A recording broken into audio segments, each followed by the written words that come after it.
5 tahun, ada yang 60 tahun diutang sama negara juga belum dibayar, yaitu yang di Medan kalau nggak salah, Haji Tamin kalau nggak salah gitu. Oke, saya bilang Pak, saya akan sabar menanti kok, karena ini kewajiban negara kepada kami, dan kami selama ini membayar pajak juga ratusan miliar setiap tahun, tapi kenapa kami harus lakukan seperti ini? Itu yang saya tanya Pak Mahfud. Ya, saya bilang saya sudah tidak di kabinet, saya tidak berhak mengomentari itu. Artinya setelah ini akan bertemu dengan Pak Hadi Cahyanto atau gimana Pak?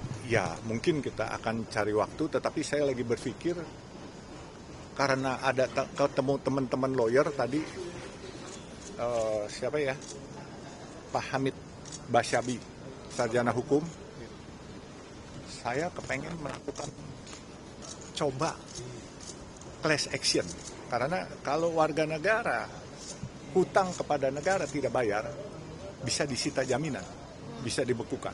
Saya mau coba class action karena ada aturan yang tidak boleh barang-barang negara disita. Nah, saya coba minta dari Pak Hamid.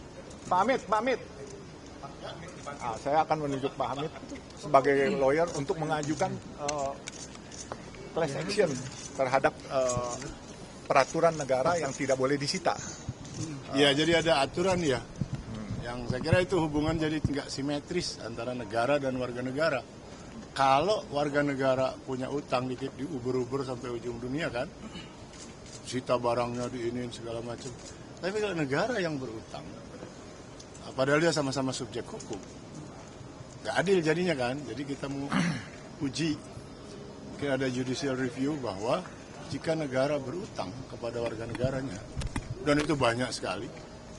Jadi misalnya ganti rugi polisi salah tangkap gitu ya, kalau Pak Mahfud tadi menceritakan itu ilustrasinya. Kalau polisi salah tangkap, diganti rugi, pengadilan memutuskan bahwa polisi bersalah, dia harus ganti rugi, itu diiyakan tapi nggak dibayar. Banyak sekali kejadian itu, bukan sekedar salah tangkap ya.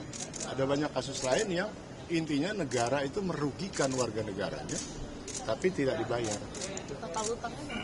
Total utang kalau negara kabarnya antara 8 sampai 10 triliun untuk banyak kasus ya. Untuk Pak Yusuf Hamka kan sudah tahu ya angkanya. Itu sudah mau judicial review rencananya.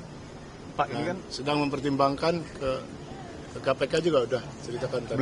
Belum. Tadi saya udah bicara soal KPK sama beliau. Iya, jadi mau ke KPK juga mau tanya karena ada info dari KPK bahwa itu sudah memenuhi kualifikasi merugikan keuangan negara.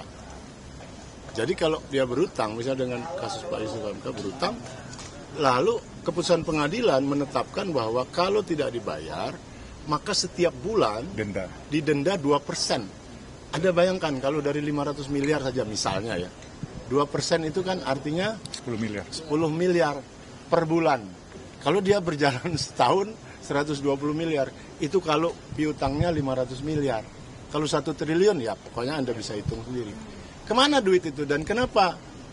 Kan negara jadi dirugikan karena dia harus bayar. Kalau didiamin terus, itu masuk kualifikasi merugikan keuangan negara. Pidana. Ya toh? Kan jadi pidana. Pejabat yang bersangkutan tidak bayar berarti pidana, atau memperkaya diri sendiri atau orang lain, kan begitu definisi korupsi. Pak, periode sekarang ini kan sebentar lagi Bapak juga dikabarkan sudah berbincang dengan Pak Prabowo ya Pak, itu bisa disampaikan Pak soal berbincang waktu itu saya nggak tahu, dulu lain sebelum kasus ini. Nggak ada hubungan. Tapi akan ada perbincangan dengan pemerintahan selanjutnya karena Pak Prabowo nanti akan jadi tentu saja kita uber terus. Tentu saja, karena kita kan melihat negara ini satu gitu ya. Yang ngurus ganti-ganti kan begitu. Yang mengurus ganti-ganti tiap 5 tahun presidennya ganti, menteri-menterinya ganti. Tapi kan subjeknya dia tetap adalah negara. Jadi tentu saja akan diurus. Itu logis saja ya, bukan sesuatu yang luar biasa. Soal pilkada Pak. Ntar aja kita cari sesi. Habis ini kita boleh Pak responnya aja Pak soal isunya Pak. Respon sedikit Pak. Dia diisukan jadi wakil Kesang, gimana responnya Pak? Gini. Saya